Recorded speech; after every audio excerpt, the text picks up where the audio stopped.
তুই তো শালা মানুষের জাত না এই আসিফ নজরুল।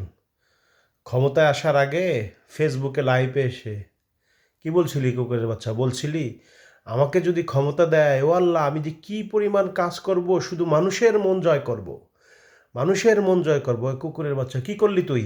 এখন তো সেই মানুষকেই এককেলা বাস দিয়ে দিলি।